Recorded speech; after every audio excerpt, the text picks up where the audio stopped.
Hey guys, it's Miley and welcome back to my channel and part 2 of my Pintuck video tutorial. If you haven't already, I definitely recommend going back and checking out part 1 of this video, just so you have a better foundation and understanding of what we're going to be working on today. There's also going to be a lot of information in this video, and it may seem a little overwhelming at first, but I promise that it's nowhere near as overwhelming as all of the information might make it seem. This video isn't sponsored, but I will definitely make sure to have links to a lot of the things that I'm going to talk about down in the description below. So anyways, let's start talking about some pintucks. So for this video, I'm going to be using a 7-groove pintuck foot. There are a ton of different options when it comes to pintuck feet, but basically the concept is that you want to use a pintuck foot with less grooves for a heavier fabric like denim, and then a pintuck foot with more grooves for lighter fabric like cotton. I only have the 7-groove pintuck foot, so if the fabric I'm using is a little too lightweight, then I'll usually just add some iron-on interfacing underneath just to stabilize it a little bit more and make it easier to create the pintucks. So to make pintucks with your pintuck foot, you're going to need a twin needle.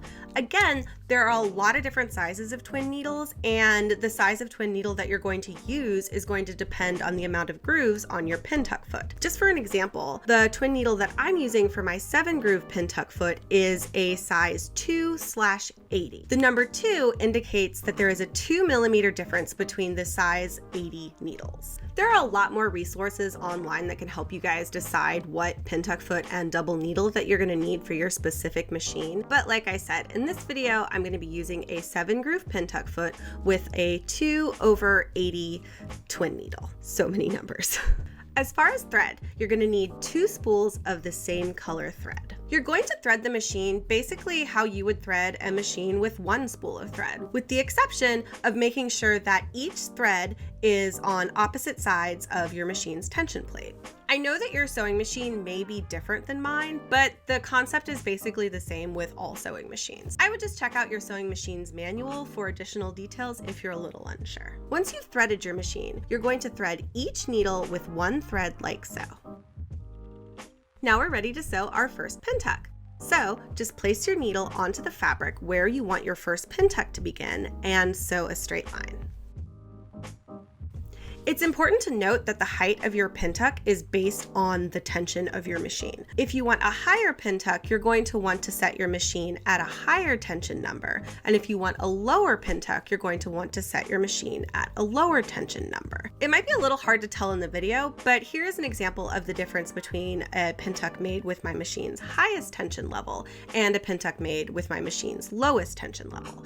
I usually just leave the tension in the middle and go from there. I would definitely recommend doing some scrap tests just so you can have an idea of the height of the pintuck that you want and what your machine's capable of. So once you've sewn your first line, take your piece of fabric back to the top of the machine and align the pintuck that you just made under the first groove to the right of the center. Then you just sew another straight line. The grooves are there to help guide you and make sure that your pintucks are perfectly even and perfectly straight. You can also even skip grooves if you want to add a little bit of distance between your pintucks.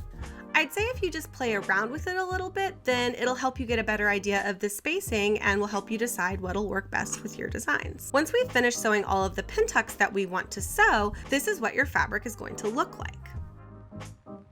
Next, you're going to take your fabric to your ironing board, spray it with a little bit of water, and use your fingers to fold over the pintucks to position them where you'd like.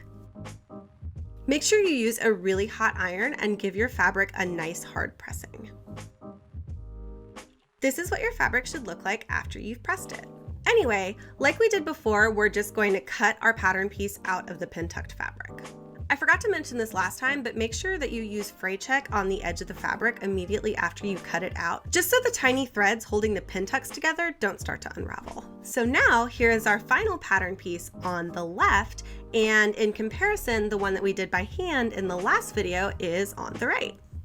There are honestly benefits to both ways, and it's really just a matter of stylistic preference. Well, I hope that was helpful for you guys, and if you have any questions or comments, you can leave them down in the comment section below, or just send me a DM on Instagram and I will try to help you out. So I just wanted to thank you guys all again for watching, and I will see you all soon. Bye!